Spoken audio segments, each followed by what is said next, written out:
ఆదిలో ఏం నిర్ణయించాడు? అనాదిలో మానవ నిర్మాణం, క్రీస్తు బలి, అపోస్తల బోధ, సంఘం. వీటిని ఎవరైనా మార్చారా? మార్చలేరా? ఎవరు ఎందుకైనా మార్చలేరు? ఉదాహరణ ఏంటి? ఒక విషయం చెప్పండి. ఉదాహరణ మార్చలేరంటానికి.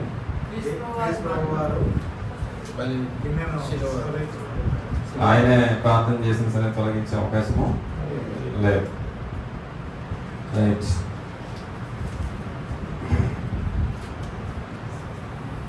వచ్చే నెలలో పాఠం చెప్పాలి మీరు ఎవరైనా అందులో. అద్వితీయ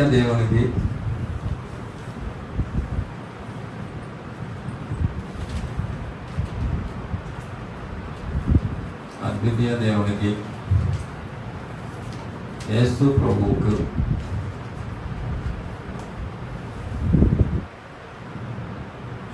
గల వ్యత్యాసం.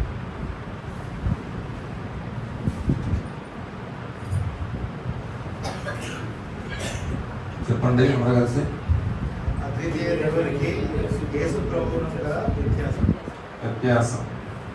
వ్యత్యాసం ఉందా లేదా?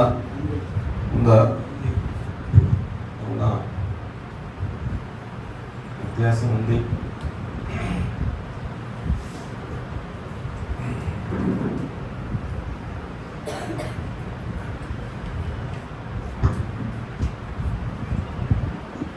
తండ్రి అయిన దేవుడు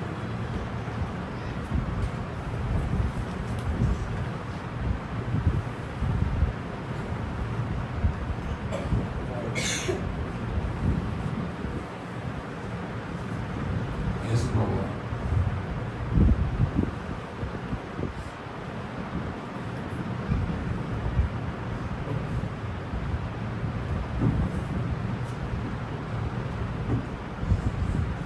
అధికారంలో వ్యత్యాసం. ఫస్ట్ ఇద్దరులో ఎవరు గొప్ప అని చూస్తే, ఇద్దరులో ఎవరు గొప్ప? రాజేష్ గారు ఇద్దరు సమానమైన. యోహాను సువార్త 14:28. యోహాను సువార్త 14:28 చూడయా.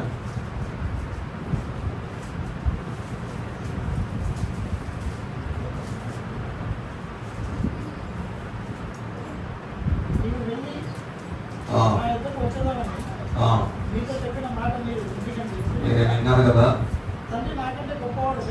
ఎవరు చెప్తున్నారు అన్నమాట? యేసు ప్రభు వారు ఏమంటున్నాడు? తండ్రి నాకంటే చాలండి, తండ్రి నాకంటే గొప్పవాడు అన్నాడు. యోహాను సువార్త 10:29 చూడండి. 10:29.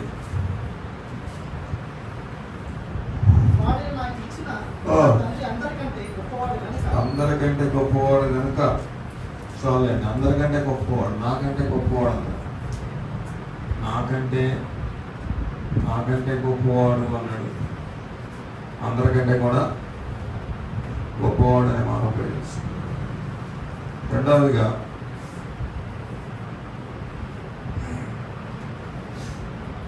అధికారంలో తేడా ఉంది. అధికారంలో తేడా ఉంది. తిమోతి మొదటి పత్రిక 6:15.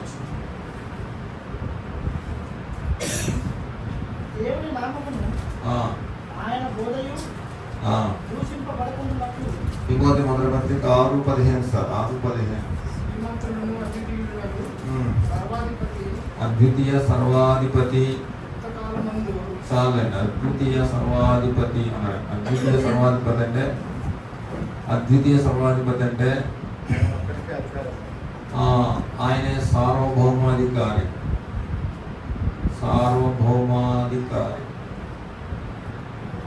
ఈయనకి సొంతమైన అధికారం ఉంది. తండ్రికి సొంతమైన ఈ అధికారం సొంతమైన అధికారం.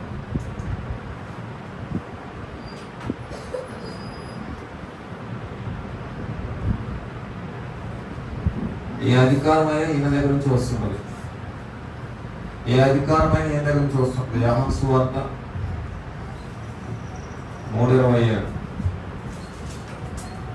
యోహాను సువార్త 3:27. అప్పుడు యోహాను ఇట్లా పరలోకం నుండి అనుగ్రహింపబడితేనే కానీ ఎవడు ఏమి పొందనేరడు అన్నాడు. అది అంటే అర్థమైందనమాట అండి. పరలోకం దేవుడు ఇస్తేనే అధికారం వస్తుంది అన్నట్టు. పరలోకం నుండి పరలోకం నుండి ఇవ్వబడితేనే కానీ ఎవడు ఏది పొందనేరడు.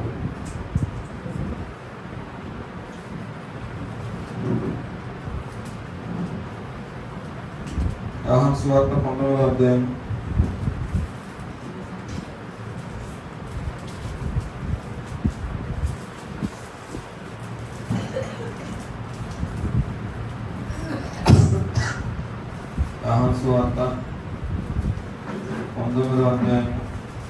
11వ వచనం.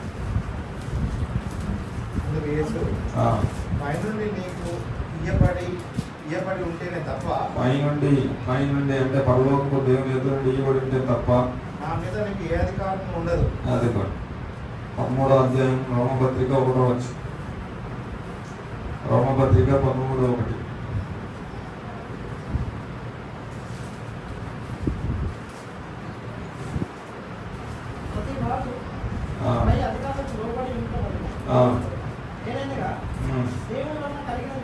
దేవుని వల్ల కలిగిన తప్ప అది కాబట్టి అధికారాన్ని తర్వాత కింద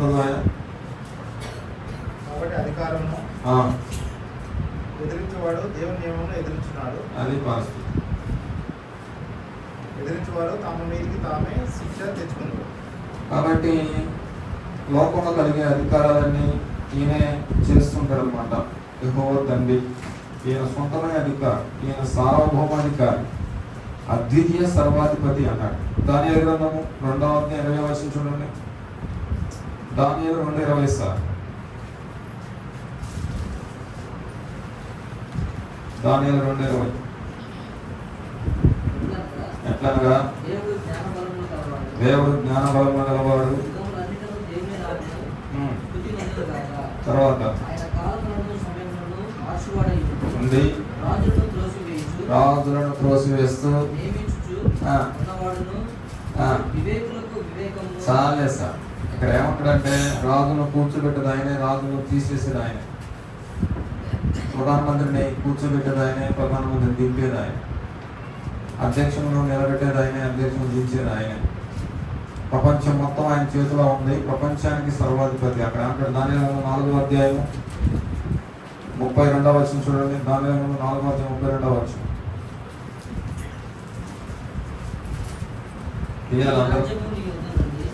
దానియేలు గ్రంథం 4వ అధ్యాయం 32వ వచనం.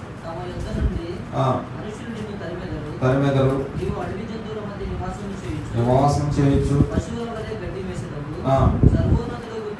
సర్వోన్నతులకు దేవుడు అది దేవుడు మానవ రాజ్యంపై అధికారి అయ్యండి.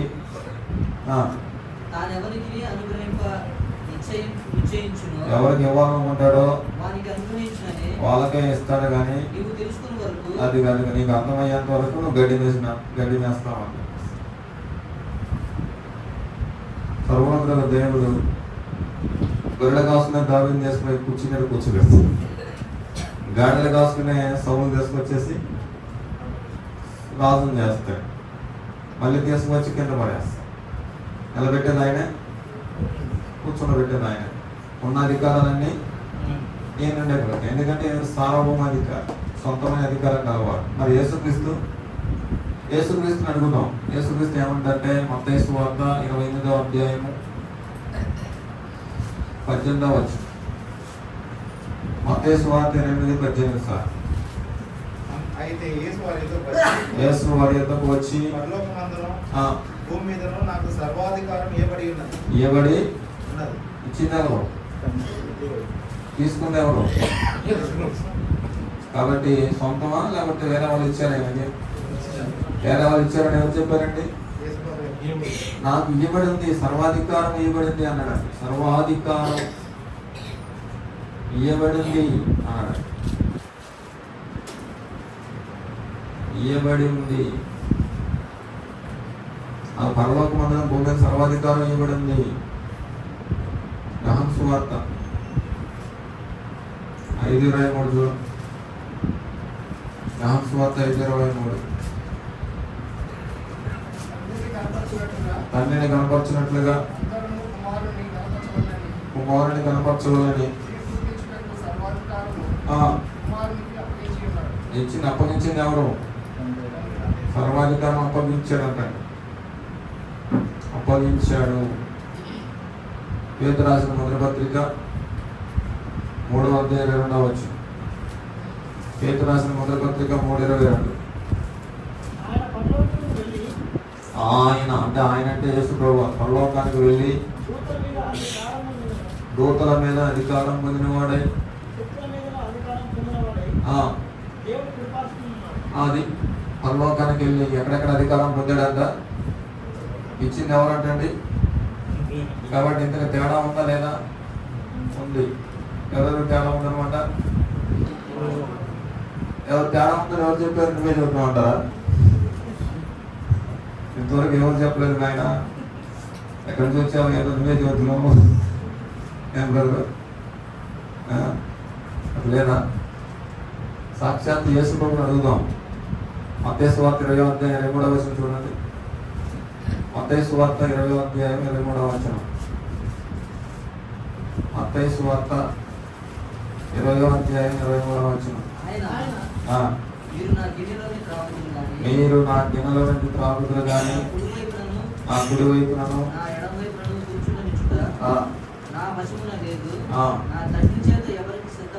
నా తండ్రి చేత ఎవరికి సిద్ధపరచబడినో అదిగా. ఒక రోజంట మరియమ్మ తల్లికి చెల్లెలు ఉన్నాను. ఆమెకి కొడుకులు ఉన్నారు ఇద్దరు, యాకోబు యోహాను అనేవాళ్ళు. వాళ్ళు ఎండబెట్టుకొని పోయింది ఆయమ్మ.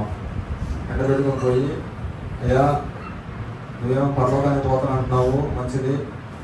పర్వకానికి పోయిన తర్వాత నీ గుడి పక్కన నా యోహాను పెద్ద కుమారుడు, నీ ఎడం పక్కన నా రెండో కుమారుడు యాకోబుని కూర్చోబెట్టిపోయా అంటున్నాడు.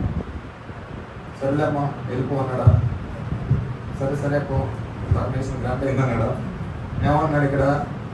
నా గుడి పక్కన కూర్చోవడం, నా ఎడం పక్కన కూర్చోవడం నా చేతిలో, ఎవరి చేతిలో ఉందంటండి? ఎవరు చెప్పారన్నమాట? అది పరిస్థితి. కాబట్టి తేడా ఉందా లేదా రమేష్ గారు?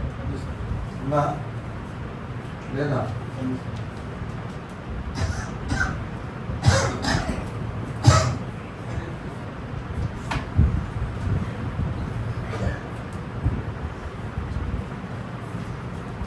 అధికారంలో తేడా. మూడవదిగా జ్ఞానంలో తేడా ఉంది. జ్ఞానంలో తేడా. రోమపత్రిక 16:25. రోమపత్రిక 16:25.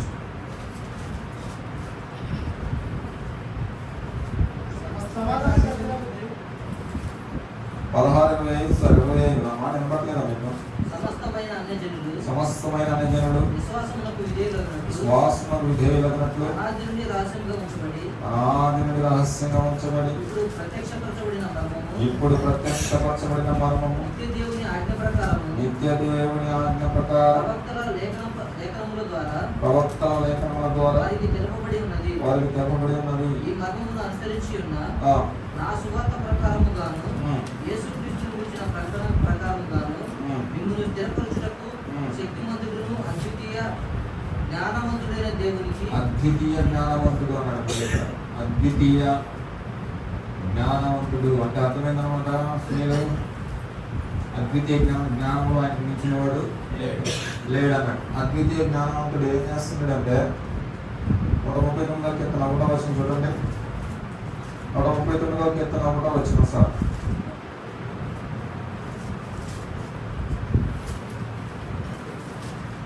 139:1. యెహోవా నీవు నన్ను పరిశోధించి తెలుసుకొని ఉన్నావు. నేను కూర్చుంటా, నేను కూర్చుంట, నేను లేచుట నీకు తెలియను. అది మనం కూర్చోవడం మనం లేవడం తెలుసు ఆయనకి. నా తలంపులు పుట్టక మునిపే తలంపు పుట్టక మునిపే నీవు నా మనసు గ్రహించున్నావు. అసలు నీకు మనసులో ఆలోచన పుట్టక మునిపే తెలుసు అంటాడు. తర్వాత నా నడకను, నా నడకను, నా పడకను నీవు పరిశీలన చేసి ఉన్నావు. పరిశీలన చేస్తున్నావు. నా చర్యలన్నింటినీ నువ్వు బాగుగా తెలుసుకొని ఉన్నావు. నా చర్యలన్నింటినీ నువ్వు బాగా తెలుసుకుని ఉన్నావు. యెహోవా, ఆ, మాట నా నాలుకకు రాక మునిపే మాట నా నాలుకకు రాక మునిపే అది నీకు పూర్తిగా తెలిసి ఉన్నది. అదన్నీ పరిస్థితి. మాట నాలుకకు రాక మునిపే అసలు మన నోట్లో ఉన్న మాట నాలుక రాకముందు నువ్వు ఏం మాట్లాడతావో తెలుసాను. భవిష్యత్తులో ఏం జరగబోతుందో తెలుసాను. 100 సంవత్సరాల తర్వాత ఏం జరగబోతుందో తెలుసు. కొన్ని వేల సంవత్సరాల తర్వాత, కొన్ని వందల సంవత్సరాల తర్వాత యేసు ప్రభువు ఎక్కడ పుట్టాలో, ఎవరు పుట్టాలో, ఏం పనులు చేయాలో, ఎక్కడ సిలువ మనం అనుభవించాలో, ఆయన మళ్ళీ ఎప్పుడు తిరిగి వస్తాడో మొత్తం ఆయనకే తెలుసు. యోగ గ్రంథం 11వ అధ్యాయం 11వ వచనం. యోగ గ్రంథం 11వ అధ్యాయం 11వ వచనం.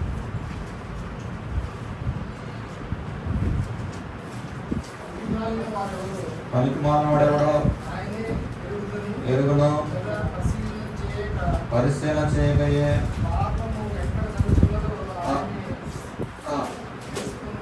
అదిగో పరిశీలన చేయకుండా పాపం ఎక్కడ దొరుకుతుందో తెలుసట. డాక్టర్ గారు ఏం చెప్తారనమాట, సార్ నా మీద తలంతా ఎట్లా తిరుగుతుంది సార్ అంటే ఎంఆర్ఐ స్కాన్ రాస్తారా. స్కాన్ రాసి ఆ టెస్ట్ వచ్చిన తర్వాత నీ మైండ్లో ఇక్కడ ప్లాన్ ఉంది, అందుకే నీ తలంతా తిరుగుతూ ఉంది, కాబట్టి నీ మందులు వాడు, యాస్పిన్ వాడు, బూస్పిన్ వాడు ఏదో చెప్తారు అంతేనా. కానీ దేవుడి కంట అసలు పరిశీలన చేయకుండానే పాపం ఎక్కడ జరుగుతుందో తెలుసట. పరిశీలన చేయాల్సిన పని లేదంట అసలు. ఇదిగో పాపం చూడండి, పాపం ఉంది. ఆయన ఏం చేస్తాడు? ఎవరు? మరియమ్మ తల్లి వాళ్ళ భర్త పేరు ఏం పేరమ్మా? యేసోపు అమ్మకి గర్భం వచ్చిందంట. గర్భం వస్తే అనవసరంగా అయినా గర్భం వచ్చింది, ఎందుకులే అప్పుడు చేసుకోవటం, వెళ్ళిపోదాం అనుకుంటూ మనం బయలుదేరుతాం. 100 సర్దుకొని బయలుదేరుతుంటే వెంటనే ఎవరు వచ్చారు ఆయన దగ్గరికి? దేవదూత వచ్చేసి ఏమంటాడు? యేసోపు, నీ భార్యకు వచ్చిన గర్భం మనుషుల వల్ల కలిగింది కాదు, అది దేవుడి వల్ల కలిగింది.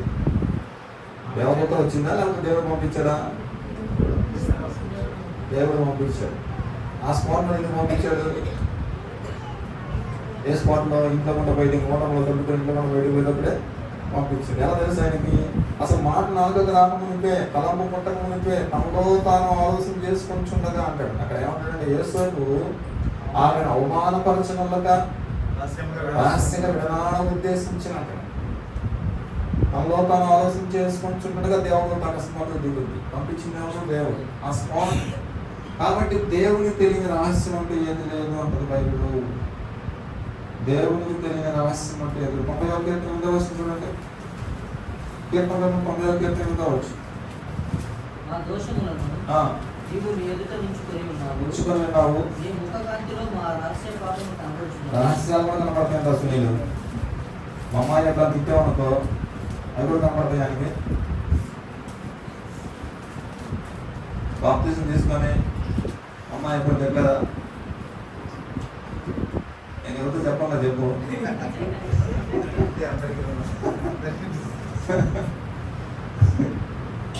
నీ నోట బూతులైనను, కోటి మాటలైనను, సరస్వతులైనను ఎన్నిసార్లు వచ్చినాయి అట్లా? గాలి మాటలు గాల్లో కలిస్తే అనుకుంటాం మనం. గాల్లో కలవు, ప్రతిదీ కూడా నన్ను రాయబడతా ఉన్నాయి. ఓపెన్ చేసి నువ్వు మాట్లాడిన ప్రతి మాటకు లేకుండా. చర్చిలో తిట్టలేదు కదా, ఇంట్లో తిట్టాను కదా, పడుచుకోవడం.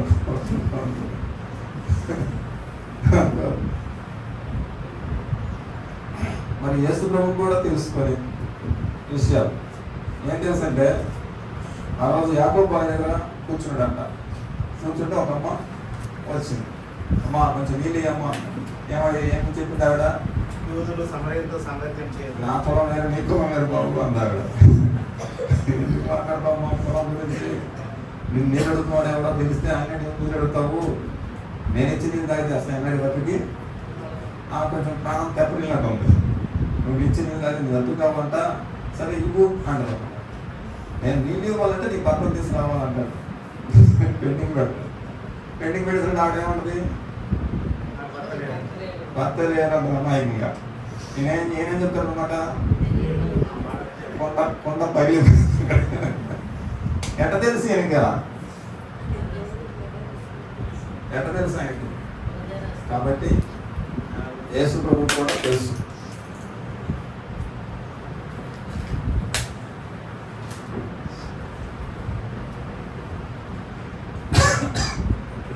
ఆల్రెడీ నీకు ఐదుగురు పెనిమిట్లు ఉన్నారు. ఇప్పుడున్నవాడు నీవాడు పేతురు ఏమన్నాడు తెలుసా గారు? అయ్యో ప్రభు, నేను మాత్రం నిన్ను వదిలిపెట్టి ఉండే అవకాశమే అవసరమైతే నీకోసం సావనేసి వస్తా, కానీ నిన్ను మాత్రం వదిలిపెట్టినాను. అప్పుడు యేసు ప్రభు ఏమంటారమ్మా? తెల్లారక ముందే 3 సార్లు అబద్ధం ఆడతావప్ప, ఏం మాట్లాడతావులే, పోయి చూసుకోపో నీ పైన అన్నట్టు మాట్లాడతాడు. ఓకేనా? రైట్. మరి ఇంతకీ యేసు ప్రభువుకి తెలుసు, రహస్యాలు తండ్రికి తెలుసు కదా. ఇంకా తేడా ఏంది? తేడా ఏంటంటే మత్తయి సువార్త 24:36. మత్తయి సువార్త 24:36. మత్తయి సువార్త 24:36. ఆ దినమును గూర్చియు తండ్రి మాత్రమే ఎరుగును గాని ఏ మనుష్యుడైనను. అదిగో ఎవరు చెప్తున్నారు ఈ మాట బ్రదరు? మాట్లాడేది ఎవరు? యేసు ప్రభు. శిష్యులందరూ కలిసి అంట ఒక రోజు బ్రదరు యేసు ప్రభు దగ్గరికి పోయారట.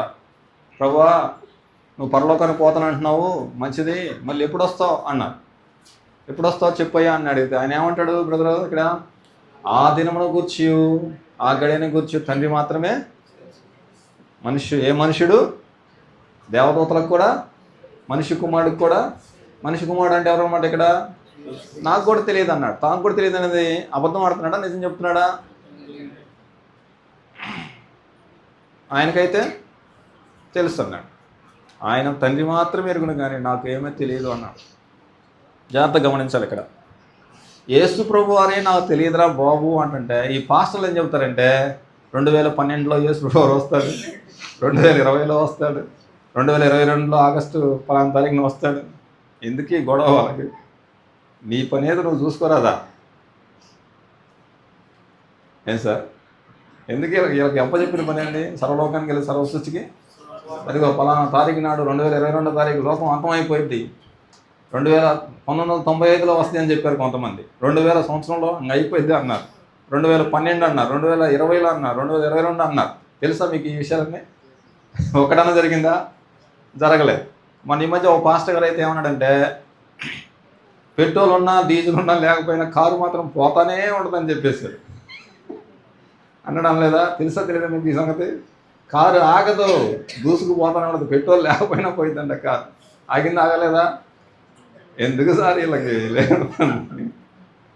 మా దగ్గర ఏమన్నాడు తెలుసు ఒక ఆయన, ఫ్యాన్ ఉన్నా అదే కరెంట్ ఉన్నా లేకపోయినా ఫ్యాన్ తిరుగుతూనే ఉండదని చెప్పేశారు. ఫ్యాన్ ఆగిపోయింది, కారు ఆగిపోయింది.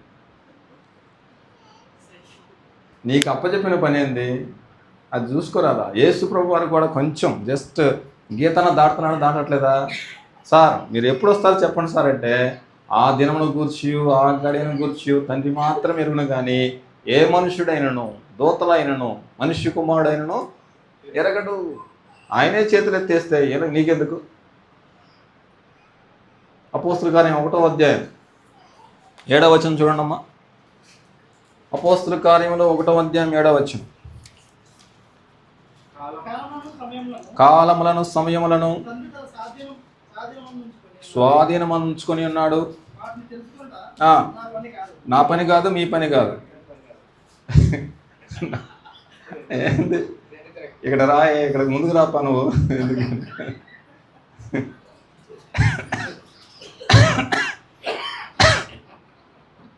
కాబట్టి ఇంతకు తేడా ఉందా లేదా?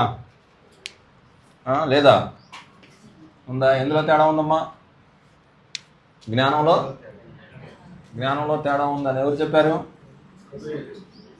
నా మీద నెట్టారు మళ్ళీ. నేను పోయిన తర్వాత నా మీద ఎవరు వచ్చారా? ఒక ఆయన సన్నగా ఉన్నాడు,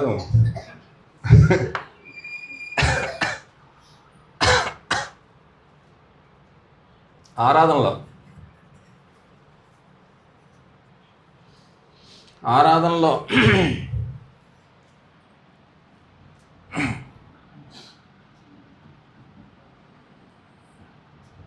కొరింథీ మొదటి పత్రిక 8:6. కొరింథీ మొదటి పత్రిక 8:6.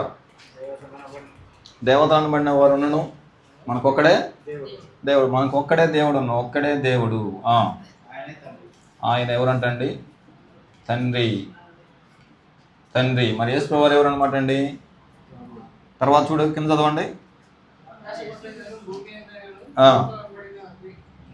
ఉన్నను ఒక్కడే దేవుడు ఉన్నాడు, ఆయన తండ్రి, ఆయన నుండి సమస్తము కలిగను, ఆయన నిమిత్తం మనం ఉన్నాము. ప్రభు ఒక్కడే, ఆయన యేసుక్రీస్తు. ప్రభు ఒక్కడే అన్నాడని. ఒకసారి బోడిగలు చూడండి. మనకు దేవుడు ఒక్కడే అన్నాడు. మనకు అన్నాడు. అక్కడ ఉంది, అక్కడ మనకు అనే మాట. మనకంటే ఎవరు అనమాట అండి?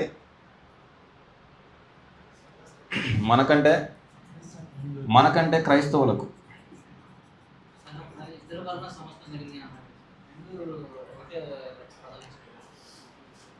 కళ్ళు పెట్టుకొని చదవాలా? చదువు అమ్మాడు, చదువు అమ్మాడు, చదువయా. సునీలు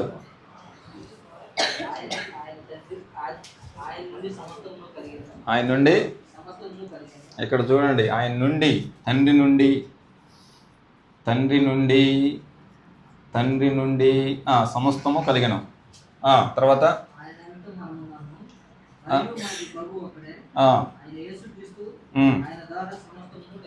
రెండు పదాలు ఒకటేనా లేకపోతే వేరే వేరా సార్?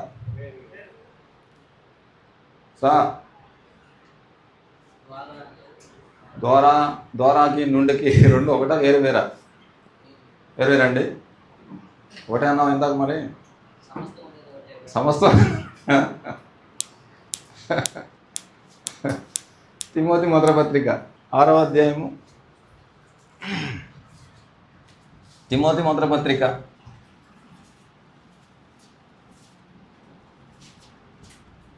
6వ అధ్యాయము 15వ వచనం. సర్వాధిపతి యుక్తకాలమందు ప్రత్యక్షతను కనపరచును. ఆ సర్వాధిపతి రాజులకు రాజును ప్రభువులకు ప్రభువునై ఉన్నాడు. 13వ వచనం చూడండి సార్. 13వ వచనం ఒకసారి.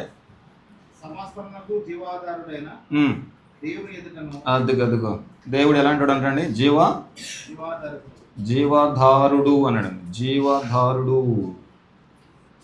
జీవాధారుడు తండ్రికి ఉపయోగించిన పదము జీవాధారుడు అన్నాడు. తండ్రికి ఉపయోగించిన, సునీల్ గమనించాలి, తండ్రికి ఉపయోగించిన పదం ఏందనమాట? జీవదారుడు.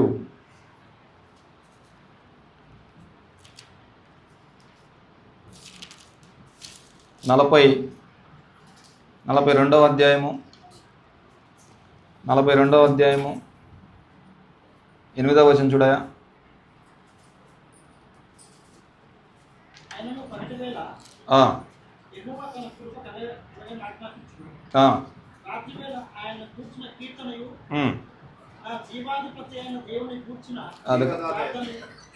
నువ్వు కలతోడు పెట్టుకోవాలప్పా.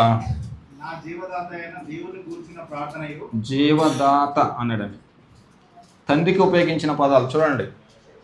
తండ్రికి ఉపయోగించిన పదాలు జీవాధారుడు, జీవదాత అన్నాడు. యేసు ప్రభు వారికి ఉపయోగించిన పదాలు ఏంటో తెలుసా? యేసు ప్రభు వారికి ఉపయోగించిన పదాలు అంటే అపోస్తల కార్యములు 3వ అధ్యాయం 15వ వచనం చూడండి సార్. జీవాధిపతి అన్నాడు. చూడండి ఒకసారి.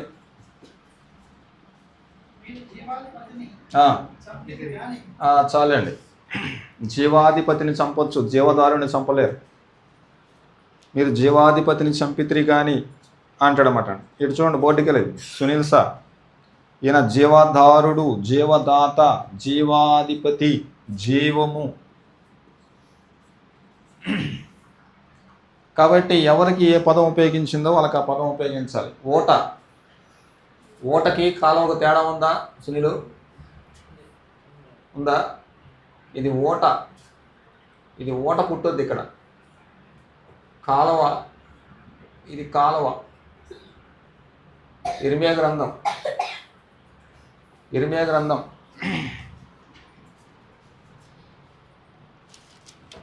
ఇర్మియా గ్రంథం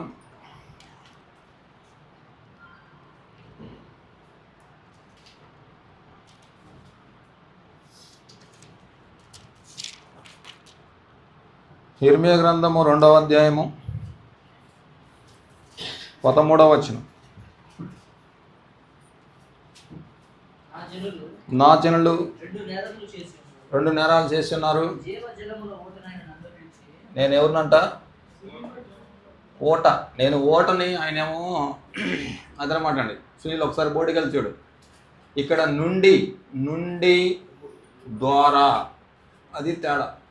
నుండి, ఈయన నుండి సమస్తం కలిగిను, ఈయన ద్వారా కలిగిను.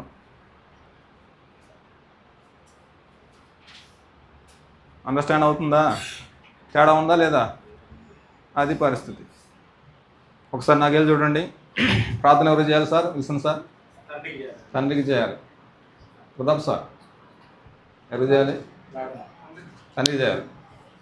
కొంతమంది ఏం చేస్తారంటే, పరలోకమందున్న మా తండ్రి, జీవాధిపతి తండ్రి, జీవమైన తండ్రి, మీకు స్తోత్రాలు నాయన, స్తోత్రాలు యేసు ప్రభు నామములో అడుగుతున్నాను తండ్రి. ఆమె బయట రంగా ఏ రంగు? ఏ రంగు? రంగా.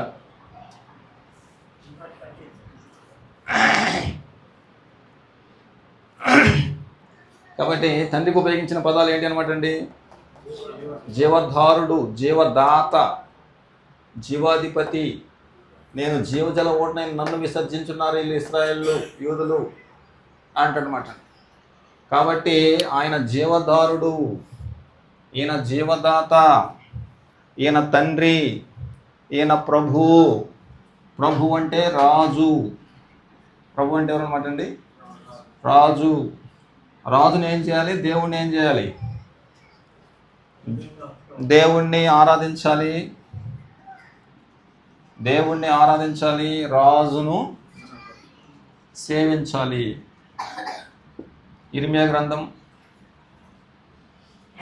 20 ఇర్మియా గ్రంథం 20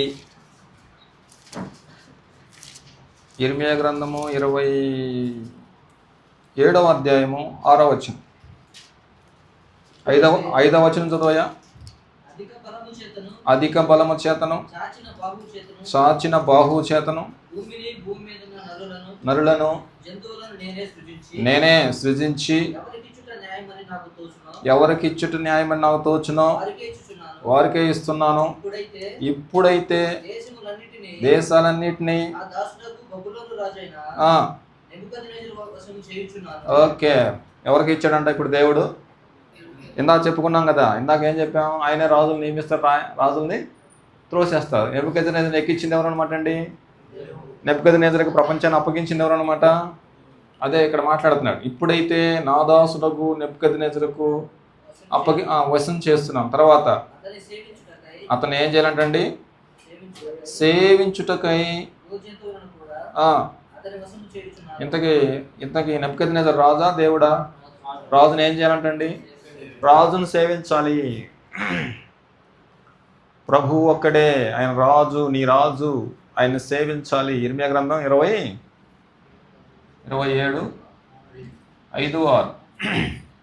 రాజును సేవించాలి, తండ్రిని ఆరాధించాలి. రాజును సేవించాలి, తండ్రిని ఆరాధించాలి. యోహాను సువార్త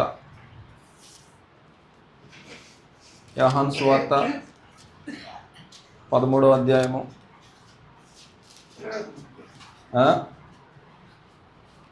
యోహాను సువార్త 13వ అధ్యాయము 13వ వచనం. యోహాను సువార్త 13వ. మీరు నన్ను పిలుస్తున్నారు, ప్రభువును కనుక మీరట్లు పిలుచుట న్యాయమే.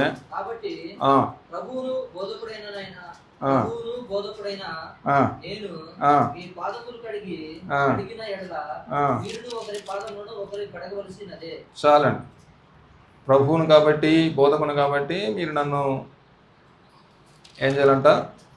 పిలుచుట న్యాయమే అన్నాడు. 12వ అధ్యాయము 26వ వచనం చూడండి. 12వ అధ్యాయం 26వ వచనం. నన్ను ఏం చేయాలంటండి? ఎవరు చెప్తున్నారు ఈ మాట? ఎందుకు ఆయన పొరపాటు మాట్లాడుతున్నాడా, ఉన్నది మాట్లాడుతున్నాడండి? నేను రాజును కాబట్టి నన్ను సేవించినట్లా నన్ను వెంబడింపవలను. అప్పుడు నేను ఎక్కడ ఉందునో అక్కడ నా సేవకును ఉండును. తర్వాత చూడండి, ఒకడు నన్ను సేవించినట్లా నా తండ్రి అతన్ని కనపరచును. నన్ను ఏం చేయమంటున్నాడు యేసు వారు? ఇదిగో నన్ను సేవించండి అన్నాడండి. యోహాను సువార్త 13, 12, 12, 26లో నన్ను సేవించండి అన్నాడండి. నన్ను సేవించండి, నేను రాజును కాబట్టి నన్ను సేవించండి. మరి తండ్రిని ఏం చేయాలి? తండ్రిని ఏం చేయాలంటే యోహాను సువార్త 4వ అధ్యాయం 22వ వచనం. యోహాను సువార్త 4:22.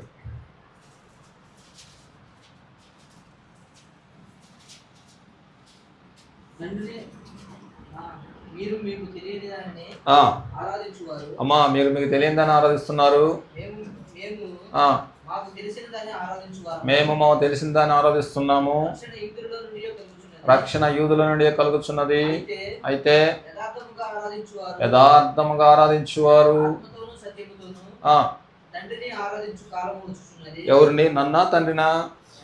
తండ్రిని ఆరాధించే కాలం వస్తుంది, అది ఇప్పుడును వచ్చే ఉన్నది. ఆయన ఆరాధించేవారు అట్టివారే కావాలని తండ్రి కోరుతున్నాడు. ఆరాధన కోరేది ఎవరు? రాబోయే కాలంలో ఎవరిని ఆరాధిస్తారని చెబుతున్నాడు. మేము కూడా ఎవరిని ఆరాధిస్తాం? అమ్మా, మీరు మీకు తెలియని దాన్ని ఆరాధిస్తున్నారు, మేము మాకు తెలిసిన దాన్ని ఆరాధిస్తాం. మేము అంటే మేము అనే దాంట్లో ఎవరు ఉన్నారన్నమాట అండి?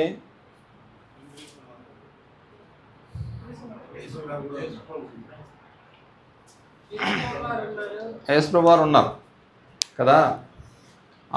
ఆ సమరయ స్త్రీతో ఏమంటాడంటే, మీరు మీకు సమరయులైన మీరు మీకు తెలియదని ఆరాధిస్తున్నారు. మేమంటే యూదులమైన మేము మాకు తెలిసిన దాన్ని నేను కూడా ఆరాధిస్తాను అనమాట అండి. కాబట్టి 3 సార్లు మాట్లాడినా సరే ఎవరిని ఆరాధించమని చెప్పాడు సార్? విన్సన్ సార్, తండ్రిని. నన్ను ఏం చేయమంటాడండి? యేసు ప్రభుని ఏం చేయాలంటమ్మా? తండ్రిని ఏం చేయాలంటండి? పరిశుద్ధాత్మని ఏం చేయాలి?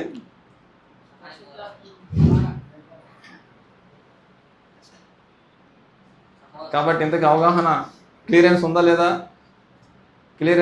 క్లియరెన్స్ లేకపోతే పొరపాటు పడిపోతా. అదండి పరిస్థితి. తండ్రిని ఏం చేయాలో, యేసు ప్రభుని ఏం చేయాలో ఏంది అలా చూస్తున్నాం? చెప్పండి. డౌట్ ఉందా నీకు? డౌట్ ఉన్నట్టు చూస్తుంటే ఏం రాజేష్, ఏమైనా ప్రాబ్లమా? ఏం లేదా? ఇంతకీ అద్వితీయ దేవునికి యేసుక్రీస్తుకి వ్యత్యాసం ఉందా లేదా? ఎవరు గొప్ప? అధికారంలో ఎవరు గొప్ప? తండ్రి గొప్ప అన్న సంగతి నీకెట్ట అర్థమైంది? అదే ఏం చెప్పాడు ఆయన? చెప్పు అబ్బా. యేసు ప్రభు వారు ఏం చెప్పాడు అధికారం గురించి? అది ఇక్కడ తీసుకొచ్చి ఇక్కడ పెట్టిన నువ్వు. నా కుడి పక్కన కూర్చోవడం, ఎడం పక్కన కూర్చోవడం నా వశంలో లేదు తల్లి. ఆయన అధికారం ఎవరికి ఇస్తాడో వాళ్ళకే ఇస్తాడు, అది నా వశంలో లేదనేసి ఆయన చేతులు ఎత్తేస్తాడు. తర్వాత నువ్వు ఎప్పుడు వస్తావంటే ఏం చెప్పాడనమాట అండి? ఆ దినము గురించి, ఆ గడియ గురించి నాకే తెలియదు, తండ్రి తన స్వాధీనంలో ఉంచుకున్నాడు. ఆయన పొమ్మంటే వస్తా, ఆయన ఉండమంటే ఉంటా అని చెప్పేస్తాడు. ఇంతకు ఆరాధనలు ఎవరిని ఆరాధించాలంటమ్మా? తండ్రిని ఆరాధించాలి. డినామినేషన్లు ఎవరిని ఆరాధిస్తారు? ప్రభుని ఆరాధిస్తారు. ఎన్ని యుగాలకైనా ఆరాధ్య దైవము నీవేయని. ఎవరి గురించి ఆ పాట? తండ్రి గురించినా? నజరేయుడా?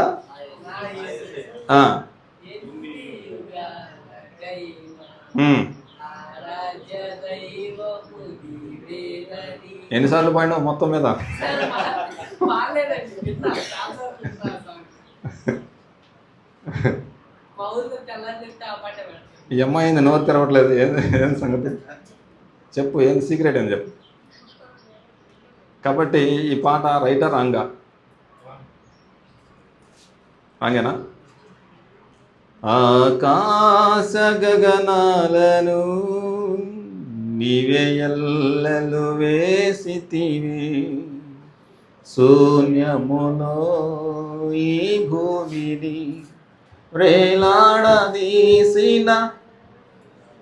ఇంతకు ఏడాది తీసింది యేసుప్రభువా ఇంకొక ఆయన? పాట మొత్తం ఇది మాత్రం గుంతెత్తి పడతారు, పాట మొత్తం తప్పేస్తారు. పాట కొలతలు వేసింది వేరే, ఎల్లలు వేసింది వేరే, ఎల్లడ తీసింది వేరే, మొత్తం తీసుకొచ్చేసి నేను అప్లై చేస్తాను. ఏమ్మా చెల్లి, అర్థమవుతుందా? పడచ్చా పడకూడదా? మా ఊరు పోయి పడవచ్చు కదా.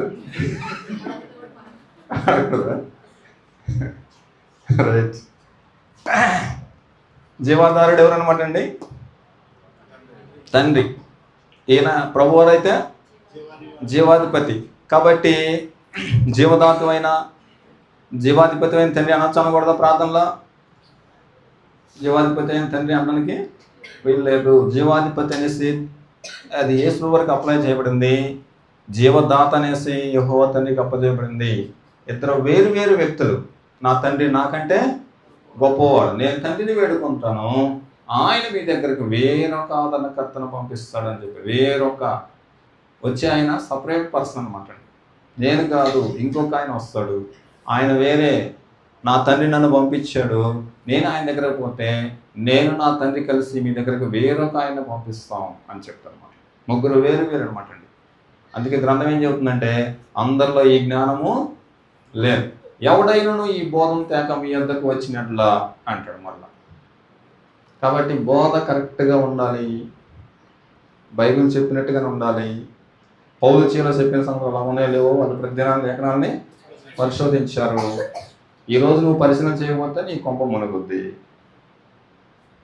అవునా కదా? అలాగనమాట. చెప్పండి, ఇందులో ఏమైనా డౌట్ ఉంటే ముగించేద్దాం. ఇందులో ఏమైనా డౌట్ ఉంటే ముగించేద్దాం. చెప్పండి అమ్మా,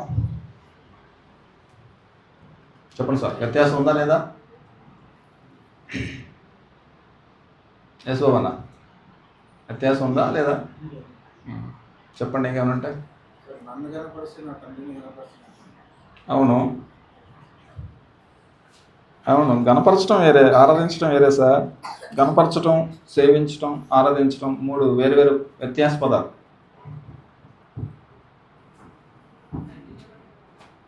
అక్కడ ఏమంటాడంటే రోమపత్రిక 8వ అధ్యాయం చూడండి. రోమపత్రిక 8వ అధ్యాయం 29వ వచనం.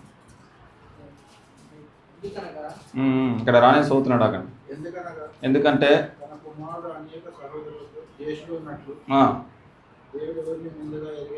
దేవుడు ఎవరిని ఎరిగినో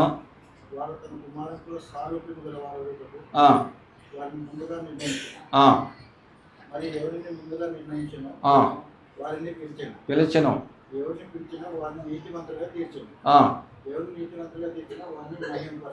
ఎవరు మహింపరిచేది? ఎవరు చదివేది అర్థమవుతుందా? అక్కడ చూడండి, అర్థమైందా సార్? చదవండి, విల్సన్ సార్ చదవండి ఆ మాటని. 28 నుంచి చదవండి, లేకపోతే 28 నుంచి. దేవుని ప్రేమించు వారికి అనగా ఆయన సంకల్పం చొప్పున పిలువబడిన వారికి మేలు కలుగుటకై ఎరుగుదుము. ఎందుకనగా తన కుమారుడు అనేక సహోదరులను జ్యేష్ఠుడు అగునట్లు దేవుడు ఎవరిని ముందు ఎరిగినో వారు తన కుమారుతో సారూప్యం గలవారగుటకు ఆయన యేసు ప్రభువుతో సారూప్యం గలవారగుటకు ముందుగా నిర్ణయించెను. మరియు ఎవరిని ముందుగా నిర్ణయించెనో వారిని పిలిచెను. ఎవరిని పిలిచెనో వారిని నీతిమంతులుగా తీర్చెను. ఎవరిని నీతిమంతులుగా తీర్చెనో వారిని మహిమపరిచెను. మహిమపరిచేది ఎవరు? దేవుడు మహిమపరచడం అంటే ఆరాధిస్తాడా? ఏంది? అంటే దేవుడు మనుషుల్ని మహింపరచడం అంటే ఆరాధిస్తాడా? మహింపరచడం వేరే, గణపరచడం వేరే, సేవించడం వేరే, ఆరాధించడం వేరే. కాబట్టి దేవుడు మనిషిని ఆరాధించడు కదా, దేవుడు మనిషిని ఆరాధించడు కదా, దేవుడు మనిషిని గణపరచడు కదా, అదే ఆరాధించడు కదా. గణపరచడం అనే మాటకు అర్థం వేరే, మహింపరచడం వేరే, సేవించడం వేరే.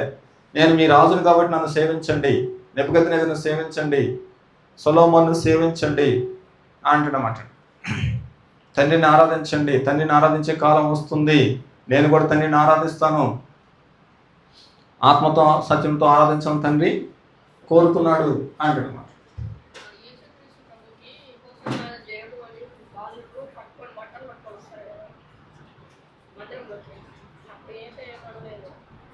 ఏమనలేదంటే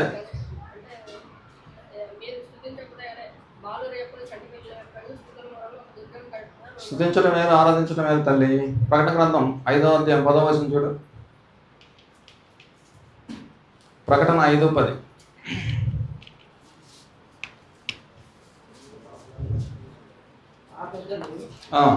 నీవు ఆ గ్రంథమును తీసుకొని దాని ముద్రను విప్పుటకు యోగ్యుడవు, నీవు వధింపబడిన వాడవై. ఒక నిమిషం. ప్రకటన గ్రంథము 5వ అధ్యాయం 13వ వచనం చూడ. అంతటా భూలోకమందును భూమి క్రిందను సముద్రములోను ఉన్న సృష్టము అనగా వాటిలోనున్న సర్వమును సింహాసనాసీనుడైన వానికిని గొర్రెపిల్లకును స్తోత్రగానము ఘనతయు మహిమయు ప్రభావము యుగయుగములు కలుగును గాక అని చెప్పుట. ఫస్ట్ సింహాసనాసీనుడైన వానికి, తర్వాత గొర్రె పిల్లకు స్తోత్రాలు చెల్లించడం అంటే ఆరాధించడం కాదు. 7వ అధ్యాయం 10వ వచనం చూడ. 7వ అధ్యాయం 10వ వచనం. సింహాసనాసీనుడైన ఆ దేవునికిని గొర్రెపిల్లకును ఆ రక్షణకై మహిమ స్తోత్రమని మహాశబ్దంతో ఎలుగెత్తి చెప్పిరి. స్తోత్రాలు చెల్లించడానికి దేవుడు యేసు వారికి అనుమతి ఇచ్చారు. కాబట్టి స్తోత్రం చెల్లించడం అంటే ఆరాధించడం కాదు. ఓకేనా? కాబట్టి ఫస్ట్ ప్రార్థనలో తండ్రి అయిన దేవునికి సంబంధించిన పాటే పాడాలి. అక్కడ ఏమంటాడంటే, మొదట సింహాసనాసీనుడైన వానికి గొర్రె పిల్లకును స్తోత్రం అని మహాశబ్దంతో ఎలుగెత్తి చెప్పిరి. కాబట్టి నువ్వు కుటుంబ ప్రార్థన పెట్టావా, ఆరాధన పెట్టావా, లేకపోతే ఇంకో ప్రార్థన పెట్టావా, ఫస్ట్ పాట ఎవరికి ఉండాలన్నమాట తెలుసు సార్? తండ్రికే ఉండాలి, 1 కానీ 2 కానీ. తర్వాత యేసు వరకు ఉండాలి. తర్వాత హెచ్చరిక సంబంధమైన లేకపోతే ఇంకొక సంబంధమైన పాటలు పాడాలి. అంతేగాని స్టార్టింగ్లోనే అలాగనమాట. ఫస్ట్ తండ్రిని మహిమపరచాలి, గణపరచాలి, తర్వాత యేసుని గణపరచాలి. ఎట్లా జరుగుతుంది మన దగ్గర సార్? కమలానగరం ఎట్లా జరుగుతుంది మన దగ్గర? కాబట్టి పాటల్లో ముందుగానే ప్రిపేర్ చేసుకోవాలి. ఆరాధనలో అక్కడ వచ్చేసి ఏం పాట పాడాలి అకస్మాత్తుగా తీసుకొచ్చేసి పాడకూడదు అనమాట. నువ్వు ఏది స్టార్ట్ చేసినా ఫస్ట్ పాట ఎగురుకుండాలన్నమాట. తర్వాత యేసు వరకు, తర్వాత సంఘానికి హెచ్చరిక గీతం, లేకపోతే బుద్ధి కలిగే గీతం, ఏదైనా గీతం అన్నమాట. ఇంకా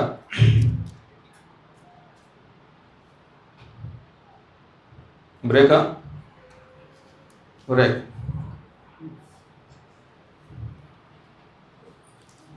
టీ బ్రేక్ తీసుకొని మళ్ళీ వద్దాం.